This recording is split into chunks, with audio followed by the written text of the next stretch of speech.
बारिश मज़ीद तेज़ हो रही थी।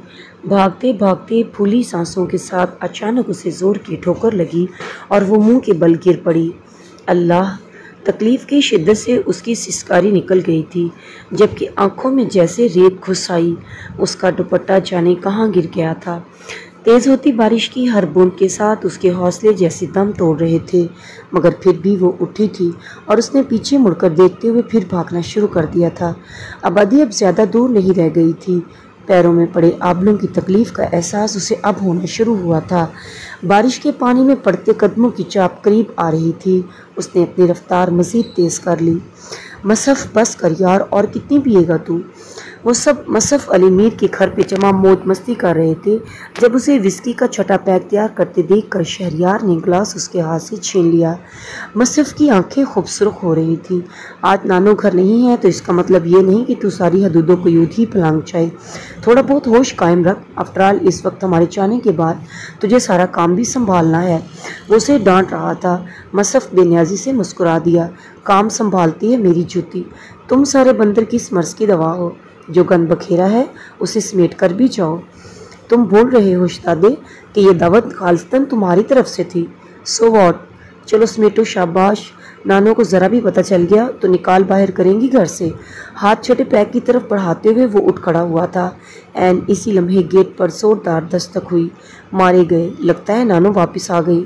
सिर्फ एक लम्हे में उसका हाल देखने वाला था। बाकी सब जैसे अपनी जगह फ्रीज हो गए। अब क्या होगा यार? शामिर ने लपक कर टीवी ऑफ करते हुए पूछा था, जबकि हमजा ने मेज़ पर पड़े लवाजमात जल्दी जल्दी समेटना शुरू कर दिए थे। दस्तक जोर शोर से जारी थी। लगता है किसी ने हमारी मुखबरी कर दी है, वगरना नानो इतनी जल्दी नहीं लौट सकती। वो भी मुतफक्कर था। चलो खैर, मैं देखता हूँ, तुम लोग ज़रा इधर उधर हो जाओ। शाबाश। खंगार कर गला साफ करते हुए उसने दाएं हाथ से लिबास की शिकनें दुरुस्त की, फिर जलतू जलालतू का फिर करता गेट की तरफ बढ़ाया। ये भी अच्छा ही था कि चौकीदार आज छुट्टी पर था, वरना जाने क्या होता।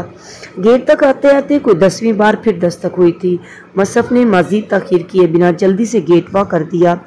नानो के डर से उसे बाहर मौजूद हस्ती की तस्दीक करने का ख्याल भी नहीं आया था, और इधर बारिश थी कि एक पल में उसे अच्छा खासा भिगो गई थी। गेट खुलते ही कोई तेज़ी से अंदर दाखिल हुआ था, और फिर जिस तेज़ी से वो अंदर दाखिल हुआ उसी तेज़ी से उसने गेट को लॉक भी कर दिया। कौन हो तुम? जो ही वो पलटी, मसफ़ की आंखों में हैरानी उतर आई। जबकि वो बेतरतीब सांसें दुरुस्त करती वहीं गेट से टेक लगाकर बैठ गई। वो लोग मुझे मार डालेंगे। खुदा का वास्ता है आपको, उन्हें अंदर मत आने देना। वो न सिर्फ रो रही थी बल्कि कांप भी रही थी। मसफ़ की वहमो गुमान में भी नहीं था कि उसे गेट खोलने पर किसी ऐसी सूरत हाल का सामना भी करना पड़ सकता है। लड़की के खदशे के अन मुताबिक गेट पर एक बार फिर दस्तक हो रही थी। मसफ़ ने देखा, लड़की का चेहरा खौफ से लट्ठे की मान सफ़ेद पड़ गया था। इसी लम्हे शहरयार, हमजा और शामिर उसके पीछे चले आए थे। मसफ़, सब ठीक तो है ना? हाँ, तुम ज़रा गेट खोलो और बाहर जो भी हो उसे यहाँ से दफान करने की कोशिश करो। मैं ज़रा इस लड़की से निमट लूँ। फिलहाल कुछ भी बताने से ग्रेस करते हुए उसने लड़की को उठने का इशारा किया और अंदर टीवी लाउंज की तरफ बढ़ गया। लड़की शिकस्ता कदमों से उसके पीछे आई थी, जबकि वो तीनों हॉन्कों की तरह मुँह उठाए सब देखते रहे। दस्तक एक मटपा फिर दी जा रही थी। शामिर ने आगे बढ़कर गेट खोल दिया। जी फरमाइए। बाहर खड़े दो सेहतमंद चुस्त चलाक लड़कों को देखते हुए उसने तैवरी चढ़ाई थी, जब एक लड़का आगे बढ़ा। अभी जो लड़की इस घर में दाखिल हुई है उसे बाहर निकालो। तुम्हें गलतफहमी हुई है, यहाँ कोई नहीं आया। हमने खुद देखा है उसे। ज़्यादा स्मार्ट बनने की ज़रूरत नहीं है। दूसरा लड़का पीछे से चिल्लाया था। शहरयार को गुस्सा आ गया। तुम साइड पर आओ शामिर, मैं निमटता हूँ इनसे। नहीं, फजूल में किसी के मुंह लगने की ज़रूरत नहीं है, नरमी से कहते हुए उसने गेट बंद करने की कोशिश की थी, जब आगे खड़े लड़के ने गेट को ज़ोरदार ठोकर मारी और शामिर लड़खड़ा गया। तुम हमारा शिकार हड़प नहीं कर सकते, समझे? वो दोनों वार्निंग देते हुए अंदर घुस आए थे। पीछे खड़े लड़के के हाथ में पिस्टल थी। मसफ़ लड़की से पूछ-गुछ का इरादा तर्क करता खुद भी तेज़ी से बाहर दौड़ आया। क्या बदतमीजी है!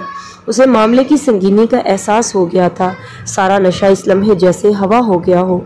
तभी वो चिल्लाया था। शामिर और हमजा अब लड़कों से गुत्थम गुत्था हो रहे थे, जबकि शहरयार उनके बचाव की कोशिश कर रहा था। कितने चूहे घुसा रखे हैं यहाँ! पिस्टल वाले लड़के ने हमजा के सर पर वार किया था, ताहम इससे पहले कि वो फायर करता मसफ़ ने उसे काबू कर लिया। चूहे नहीं, शेर है ये, शेर। चूहे तो तुम लोग हो जो बुज़दिलों की तरह घुस आए हो। Shut up! लड़का चिल्लाया था और इसके साथ ही पिस्टल छीनने की कोशिश में फायर हो गया, जो कि सीधा मसफ़ के दाएं बाजू में लगा। वहाँ फिज़ा में एक नस्वानी चीख बुलंद हुई थी और इसी के साथ शहरयार और हमज़ा उन लड़कों पर जैसे भूखे शेरों की तरह पल पड़े थे, जबकि शामिर मसफ़ को संभाल रहा था। मैं ठीक हूँ। दायां बाजू लटक जाने के बावजूद उसने अपने दोस्त को तसल्ली दी थी कि उन चारों की जान थी एक दूसरे में। लड़के अच्छी खासी दुर्गत के बाद वहाँ से भाग गए, ताहम हमज़ा और शहरयार को मामूली सा जख्मी भी कर गए। सॉरी यार। मसफ़ इन तीनों से शर्मिंदा था कि उसी की वजह से उसके दोस्तों को ये मुश्किल फेस करना पड़ी, ताहम वो तीनों उसे घूर रहे थे। एक नंबर के अहमक हो तुम। क्या ज़रूरत थी उस शर को घर में पनाह देकर पराया फर्डा मोल लेने की? पता तो है लड़कियों का, पहले चक्कर चला लेती हैं, माँ बाप की इज्जत का सौदा कर लेती हैं, फिर घरों से भागकर ऐसे उबाशों के हाथों लग जाती हैं तो चीखती हैं। हम चारों को मरवा देना था उस फितने ने। हमज़ा का तो बस नहीं चलता था कि लड़की का चेहरा थप्पड़ों से सुर्ख कर देता। मसफ़ खुद भी पछता रहा था। अगर नानो वहाँ होती तो उसकी अच्छी खासी क्लास यकीनी थी। चल अब उस बाजू का कुछ करवा, देख कैसे खून रिस रहा है। शामिर की नज़र उसके ज़ख्मी हाथ पर थी। शहरयार तेज़ी से गैराज की तरफ बढ़ गया। तुम ज़रा इस लड़की का ध्यान रखना हमज़ा, हम अभी वापस आकर ख़बर लेते हैं इसकी। गेट से बाहर निकलते निकलते शहरयार हमज़ा को हदायत करना नहीं भूला था। हमज़ा चुपचाप असबात में सर हिलाकर गेट बंद करते हुए टीवी लाउंज में चला आया, जहाँ वो एक कोने में दबकी बैठी शिद्दत से रो रही थी। अब क्या मुसीबत आन पड़ी है तुम पर जो यूँ रो रही हो? मेरे यार को तो फायर लगवा दिया है, अब क्या चाहती हो वो किसी दिन आकर यहाँ सबका काम तमाम कर जाएं? उसे गुस्सा आया था। लड़की ने मुंह घुटनों में छुपाकर अपनी सिसकियों का गला घोंट दिया। उन्हा पहले जवानी काबू में नहीं आती, कोई आगे से होशियार निकल आए तो जान बचाने के लिए भागती फिरती हैं और दूसरों को मुसीबत में डालती हैं। मेरा बस चले तो तुम जैसी सारी लड़कियों को सूली पर लटका दूं। वो आपे से बाहर हो रहा था। लड़की ने सर घुटनों से नहीं उठाया। अगले 2 घंटों में मसफ़ लोग वापस आ गए। शहरयार और शामिर दोनों ही उसके लिए मुतफक्कर थे। ये मुसीबत अभी तक यही मौजूद है, निकाल बाहर क्यों नहीं किया इसे? टीवी लाइन में दाखिल होते हुए शहरयार की चंगाड़ पर लड़की ने सर घुटनों से उठाया था। वो उसकी तरफ बढ़ रहा था, शायद उसे पकड़कर धक्के देते हुए घर से निकालने के लिए। उठो और दफ़ा हो जाओ यहाँ से। उसके सिमटने पर वो रुक गया था। लड़की चुपचाप उठ खड़ी हुई। उसके सफ़ेद चेहरे पर मुर्दनी छाई हुई थी। कहाँ जाऊँ इस अंधेरी तूफानी रात में, जबकि बाहर लुटेरे घात लगाए बैठे हैं? अगर मैं आपकी बहन होती तो क्या तब भी आप तुम जैसी बहन होती मेरी तो यहाँ तक नौबत ही नहीं आती। मैं पहले ही गला दबाकर तमाम काम कर चुका होता तुम्हारा। वो चिल्लाया था। मसफ़ एक नज़र लड़की के सोते हुए चेहरे पर डालता खामोशी से सोफे पर टिक गया। तो फिर गला दबाकर काम तमाम कर दीजिए मेरा, क्योंकि ज़िल्लत की मौत से इज़्ज़त की मौत 1000 बार कबूल है मुझे। लड़की का एतमाद शायद बहाल हो चुका था। शहरयार उसकी हरदर्मी पर तनतना उठा। बहुत होशियार समझती हो अपने आप को। मैं कि तुम जैसी 2 टके की लड़की का खून अपने सर लूँ? 2 टके की भी नहीं हूँ मैं। उसकी नफ़रत पर वो चिल्लाई थी। 1 टके की हैसियत नहीं है मेरी। आप मेरी तरफ देखिए, आप मेरी तरफ मत देखिए, आप अपनी तरफ देखिए, आप कितने टकों के हैं। वो अब खौफ का शिकार नहीं थी। शहरयार के साथ साथ बाकी तीनों भी उसकी जुर्रत पर दंग रह गए थे। सिर्फ एक रात पनाह दे दीजिए इस 4 दीवारी में, सुबह कहीं ना कहीं चली जाऊंगी। अगले ही पल उसकी टोन बदली थी और वो एक नज़र उन चारों पर डालती टीवी लाउंज से बाहर निकल गई थी। यार ये कोई लड़की है या कोई बला है? शामिर मुतफक्कर हुआ था। मसफ़ मुस्कुरा दिया। मुझे तो बला ही लगती है कोई, बाकी अल्लाह बेहतर जानता है। कमबख्त ने सारे रंग में भंग डाल दिया। सुबह नानों की वापसी से पहले से यहाँ से दफान कर देना, नहीं तो हम चारों की खैर नहीं है। शहरयार थका थका सा मसफ़ के बराबर जम गया था। तभी हमज़ा होंठ दबाते हुए बोला, दफान ही करना है तो क्यों ना मौके से फ़ायदा उठाएं। शराब मौजूद है, शबाब का इंतज़ाम कुदरत ने कर दिया। देखा नहीं कैसा गज़ब का सरापा है उसका। उसकी तजवीज़ पर उन तीनों को जैसे सांप सूंघ गया था। वो ऐसी लड़की नहीं है। मसफ़ ने नज़रें चुराई थी। तुम्हें कैसे पता वो ऐसी लड़की नहीं है? हमज़ा को उसकी फेवर बुरी लगी थी। पता नहीं, बस उसे देखकर लगता है वो ऐसी लड़की नहीं है। वाह सुबहान अल्लाह, एक ही रात में बड़े नज़र शनास हो गए हो। जितनी मुसीबत उसने हमें डाली है उसके बाद हमारा ये हक बनता है कि हम उससे लुत्फ़ उठाएं। शट अप हमज़ा, वो किसी मुश्किल का शिकार भी हो सकती है। हम लाख अयाज सही मगर इतने भी गिरे हुए नहीं हैं कि पनाह देकर किसी को लूट लें। वाह सुबहान अल्लाह, यारों से गद्दारी, गैरों से वफादारी, शाबाश है। शामिर के होंठों पर तमस्कराना मुस्कुराहट फैली थी। मसफ़ झंझला गया। बाहर में जाओ तुम लोग मेरी बला से। ओके यार, फ़िलहाल तो घर जा रहे हैं, वगरना मेरे तो हिटलर फादर शाम के बाद घर से निकलने बंदी लगा देंगे। तो गर्म ना हो, ऐश कर। शामिर सबसे पहले कहते हुए उठ खड़ा हुआ था। उसके साथ ही हमज़ा और शहरयार भी उठ खड़े हुए। जाने को दिल तो नहीं चाहता, फिर भी मजबूरी है यार, किसी भी किस्म की कोई गड़बड़ हो तो फौरी इतला देना। मेरा आज रात सोने का मूड नहीं। हमजा ने उसका कांधा थपथपाते हुए कहा। मसफ पलके मोंदे बेनियाज बैठा रहा। चल उठ, अब गेट लॉक कर ले, जा रहे हैं हम। इस बार शहरियार ने सदा दी थी। मसफ कतई दिल न चाहते हुए भी उठ खड़ा हुआ। बाहर बारिश अब थम चुकी थी। उसका दिमाग जैसे रफ्ता रफ्ता सुन हो रहा था। कुछ तो नशे का असर था और कुछ दवा का। वो गेट लॉक करके वापस पलटा तो लड़की घुटनों में सर दिए वहीं बरामदे की सीढ़ियों पर बैठी दिखाई दी। वो उसे यकसर नज़रअंदाज करते हुए अंदर चला आया और कुछ ही देर में शिद्दत से तारी होती गनूदगी ने उसे दुनिया व माफिया से बेखबर कर दिया। कौन हो तुम? अगली सुबह हिटलर नानों की सवारी बातेबहारी मसफ की बेदारी से कबल ही पहुंच गई थी। गेट बुखार में झलकती भुनकती लड़की ने खोला था। मैं ईमान। गड़बड़ाकर वो महज यही जवाब दे सकी थी। नानो टैक्सी वाले को फारग करने के बाद उसे साइड पर करती हुई अंदर चली आईं। कौन ईमान? यहाँ क्या कर रही हो? रात वो लड़के जिस नानो का जिक्र करते हुए डर रहे थे वो समझ गई थी कि ये वही नानो है, और उन्हें देखते हुए ये अंदाज़ा लगाना कतई मुश्किल नहीं था कि अब उसकी शामत आया ही चाहती है। तभी वो सर झुकाकर खड़ी रही। बोलती क्यों नहीं हो? मुझे तो पहले ही शक था, इस लड़के ने ज़रूर कहीं कोई चक्कर चला रखा है, तभी तो शादी की हामी नहीं भरता। आज आंखों देखकर सबूत भी मिल गया। तुम लोग क्या समझे मैं अचानक नहीं आ सकती? ये है कहाँ सैफ़ी का बच्चा? ज़रा मैं दुर्गत बनाऊँ इसकी। तेज़ लहजे में बोलते बोलते वो उसकी खामोशी पर अंदर की तरफ बढ़ गई थीं, मगर मसहफ़ के कमरे की खुली दहलीज़ पर कदम रखते ही उन्हें एक और झटका लगा। नज़र के सामने ही वो बेतरतीब सा बेड पर लेटा हुआ था और उसके दाएं बाजू पर पट्टी बंधी थी जिस पर लगा खून साफ दिखाई दे रहा था। एक लम्हे के लिए वो जैसे दहल ही गई। मसहफ़, सारा गुस्सा सारी खफकी भूलते हुए वो उसकी तरफ लपकी थी। गहरी नींद में सोए मसहफ़ की आँख बामुश्किल ही खुल सकी थी। नानो, नानो आप कब आई? अभी आई हूँ। तू बता, ये बाजू पर क्या हुआ है? कुछ नहीं नानो, ज़रा सी चोट आई है। आप अंदर कैसे आईं? क्या दीवार फलांग कर? वो हैरान हुआ था। नानो सुलग गई। हाँ, इस उम्र में दीवारें ही फलंगवाएगा तो मुझसे, निकम्मे। एक तो मौका पड़ा था बाजू पर और वो करहा कर रह गया। हाय हाय के बच्चे, ये बता वो लड़की कौन है जो बाहर खड़ी है? लड़की? मुझे क्या पता कौन सी लड़की होगी, कोई आपकी होती सोती। अभी उसका दिमाग मुकम्मल रोशन नहीं हुआ था। अचानक रात का ख्याल आया तो आंखें पट से खुल गईं। वो गई नहीं अभी तक। बेख्याली में वो ऊंचा बड़बड़ा गया था। नानो के हाथ सिरा लग गया। देखा, मैं कहती थी ना कोई चक्कर है। हाय, अब मैं क्या जवाब दूंगी अक्सा को? वो बेचारी तो मेरी आस पर ही 4 साल से जवान बेटी को लेकर बैठी है। उनकी अफसोस भरे बयानात जारी होना शुरू हो गए थे। मसहफ़ बुखलाकर रह गया। ऐसी कोई बात नहीं है नानो, आपकी कसम, मैं तो उसे जानता भी नहीं। आप चाहें तो अभी बुलाकर पूछ लें उससे।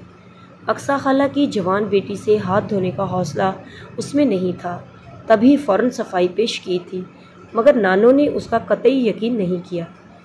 बकवास बंद कर, तू जानता नहीं है तो वो हमारे घर में क्या कर रही है? ले, मुझे क्या पता क्या कर रही है, मैं तो अभी उठा हूँ। उसी से पूछिए ना वो क्या कर रही है। वो चाहता था लड़की अपनी कहानी अपनी ज़ुबानी नानो को सुनाकर अपनी और उसकी पोजीशन क्लियर करे, तभी उसने उन्हें कुछ भी बताने से गुरेज किया था। नानो अब कमरे से बाहर जा चुकी थी। वो भी उनके साथ ही बेड से उठ खड़ा हुआ। ए लड़की, इधर आओ। जारहाना तेवरों के साथ नानो की तोपों का रुख उस अजनबी लड़की की जानब मुड़ चुका था जो अभी भी अपना वजूद समेटे बैठी थी।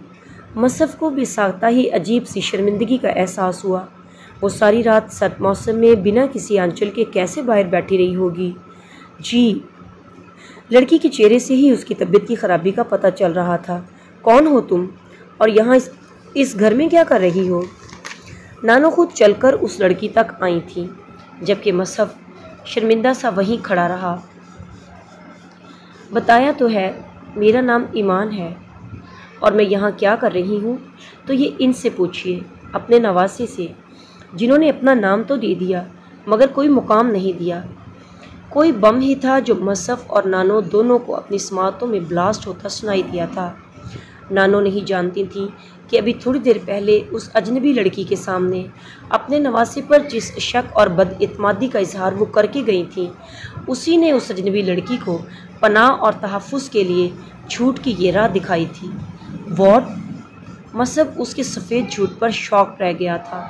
तभी वो उसकी तरफ लपका था। ये क्या बकवास है? मैं तो जानता भी नहीं तुम्हें। साफ साफ बताओ नानो को कि कौन हो तुम, और रात किन लड़कों के खौफ से यहाँ इस घर में पनाह ली थी तुमने। वो नानो की शकी तबीयत से बखूबी वाकिफ़ था, तभी घबरा गया था, मगर लड़की ने परवाह नहीं की। अजीब बेनियाजी से वो अब भी कह रही थी, मैं सोच भी नहीं सकती थी कि तुम इतने बुज़दिल निकलोगे, वगरना माँ बाप के घर की दीवारें कभी फलांग कर ना आती तुम्हारे लिए। मुझे क्या पता था, नकाह के बाद भी किसी कचरे की तरह छुपाते फिरोगे तुम मुझे, वरना कभी तुम्हारे साथ ना आती। उसकी आंखें अब आंसुओं से झिलमिलाई थीं। नानो का दिल उसकी हालत पर पिघल गया। निरी बकवास है ये।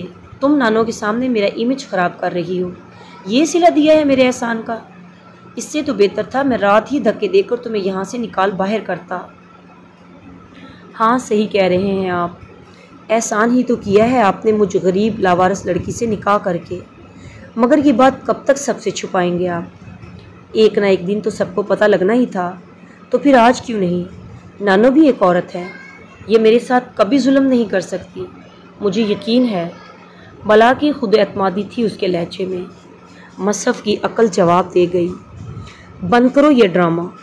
खूब समझ गया हूँ मैं तुम जैसी आवारा बदचलन लड़की की चाल। तुम ये सारी बकवास करके मेरी नानो को बेवकूफ़ बनाना चाहती हो, ताकि जितना माल यहाँ इस घर से हाथ लग सकता है उड़ाकर उन रात वाले आशिकों की मदद कर सको। सही कहता था हमज़ा, तुम शर हो। तुम लड़कियों से भलाई की उम्मीद रखना ही बेवकूफ़ी है। वो जला था और जी भर कर जला था। लड़की के आंसुओं की रवानी में मज़ीद शिद्दत आ गई। तभी नानो बोली थी, बकवास बंद करो मसफ़, बहुत अच्छी तरह से जानती हूँ मैं तुम्हें। ये बच्ची झूठ नहीं बोल रही, ये तुम हो जो झूठे हो। नानो आप इस 2 टके की आवारा बदचलन अजनबी लड़की को अपने नवासे पर तरजीह दे रही हैं। वो शिद्दते गम से जैसे कुंघी तो हो गया था। हाँ, दे रही हूँ, क्योंकि कोई भी लड़की अपनी इज्जत के लिए इतनी बड़ी बात यूं ही नहीं कह सकती, और ना ही तू इतना अच्छा है कि यूं ही किसी को घर में घुसाकर बैठा ले। नानो भी अपने नाम की एक ही थी। वो सर पीट कर रह गया। अच्छा, 1 मिनट रुकें, मैं अभी हमज़ा, शामिर और शहरयार को बुलाता हूँ। अब वही दूध का दूध और पानी का पानी करेंगे आपके सामने। बस रहने दे, बड़े आए वो जादूगर कहीं के। जैसे तुम वैसे तुम्हारे दोस्त। मैं अब इस बच्ची को बेआसरा नहीं छोड़ सकती। वो वाकई रहमदिल खातून थी। ईमान नामी लड़की की आंखें तशक्कुर के आंसुओं से भर गई।